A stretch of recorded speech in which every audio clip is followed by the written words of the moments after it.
Однажды я поехал в город Даммам и помолился в одной из его мечетей. После молитвы один мужчина поприветствовал меня и сказал: «Да воздаст Аллах тебе благом, шейх Абдурахман». Я сказал: «Аминь, о Аллах». Однажды я посмотрел видео на твоем канале в Ютубе о достоинстве и спрашивания прощения у Аллаха, свят он и велик, и о том, что Он приготовил для испрашивающих прощения. Со мной произошла одна история, и я хочу, чтобы ты послушал ее.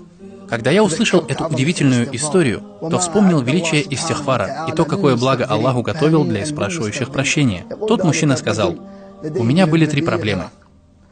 Я работал нотариусом. У меня были долги.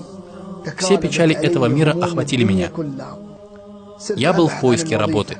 В какую бы фирму или компанию я ни обращался, каждый раз у меня лишь брали номер телефона и говорили: мы свяжемся с вами. Одно беспокойство поверх другого, одна скорбь поверх другой скорби. Я искал работу и пропитание. И тогда я услышал видео о достоинстве истихфара и то, что он является причиной для получения пропитания, исчезновения скорби и печали. Я пошел к своей жене и сказал ей: больше и спрашивай прощения.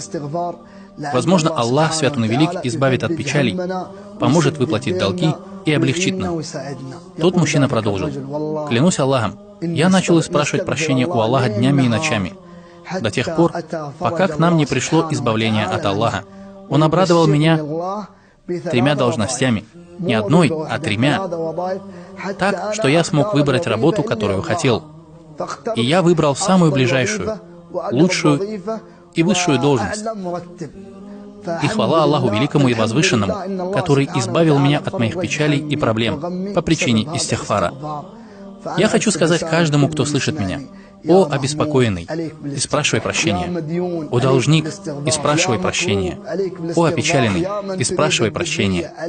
Тот, кто желает избавления, и спрашивай прощения.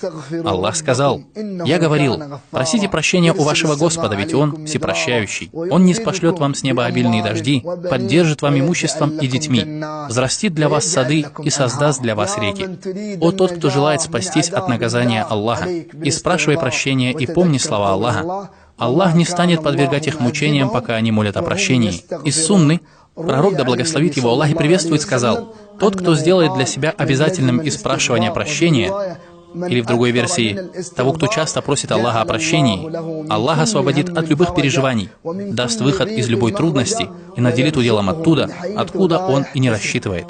Особенно в этом месяце. Больше кайтесь и спрашивайте прощения. Пусть Аллах сделает нас из числа кающихся.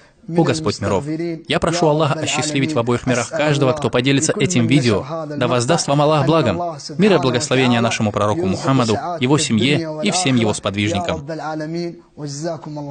وصلى الله على نبينا محمد وعلى آله وأصحابه أجمعين.